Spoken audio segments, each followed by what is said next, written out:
for the Democrats. Their approval ratings have fallen to historic lows, around 25% according to recent polls. But this isn't the first time the Democrat Party has found itself in the wilderness.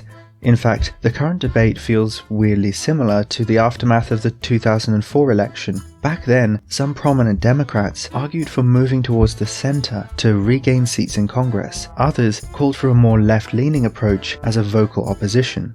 Thomas Frank, in his book What's the Matter with Kansas, argued that Democrats need to return to economic populism, and Howard Dean, then chairman of the Democratic National Committee, pioneered the 50-state strategy, targeting grassroots support even in traditionally Republican areas. Today, the Democrats are wrestling with the same big questions. How do they best oppose the Republicans, and what should their policies look like moving forward? There are basically two camps in the 2025 Democrat Party. Firstly, there are the loud Democrats who believe in aggressive, vocal criticism of Trump. They point to his radical actions, firing government employees, and controversial foreign policy. On the other side, the quiet Democrats are taking a more strategic approach. They argue that constant outrage is counterproductive. Most voters aren't necessarily convinced by the Trump is a threat to democracy argument, and endless shouting might just tune people out. Interestingly, the quiet Democrats have a somewhat counterintuitive strategy. Let Trump's actions speak for themselves. They believe he's doing enough damage to himself, and drawing too much attention might actually backfire. The policy debate is also complex. Some left-wing Democrats argue for sticking to their current platform and even moving further left. They believe Trump's win was more about global inflation than a fundamental shift in voter feelings. However, recent polling suggests most Democrats think that the party needs to move towards the center.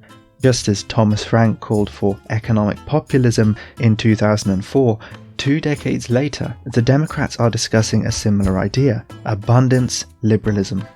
This approach suggests that the Democrats' obsession with process and minorities has prevented them from winning over enough voters.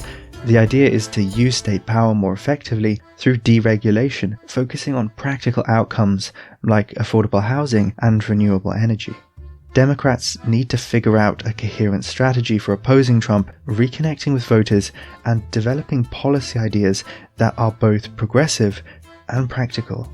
The 2028 election is already on the horizon, and they'll need a clear vision and strong candidate to try and win. But as the party's history shows, these moments in the wilderness are opportunities for transformation.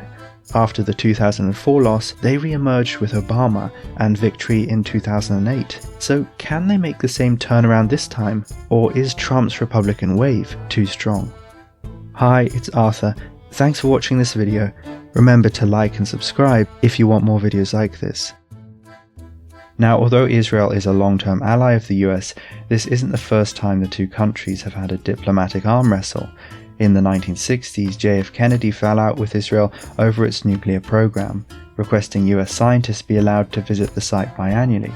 The disagreement only ended with his assassination. In 1975, President Ford was frustrated after the Israeli government turned down a request for further redeployment of troops in Sinai. Israel, Ford wrote, had complicated US interests, and it was time to reassess the two countries' relations. It took 6 months for Israel and Egypt to agree to disengage their forces, and the reassessment crisis finally ended. These historical flashpoints show US-Israel relations have always carried moments of friction. Underneath these disagreements, however, lies a long-running alliance. Trump may embarrass and undermine Netanyahu. He may tell him his rival Erdogan is very tough and smart. He may even do a massive arms deal with Saudi Arabia.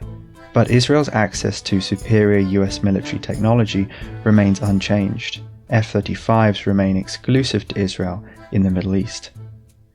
For the moment, however, the two countries are engaged in political brinkmanship as they wrestle over bringing an end to the war in Gaza. What's telling is that Netanyahu's officials claim they're not feeling pressure from Trump, which probably means the pressure is mounting significantly.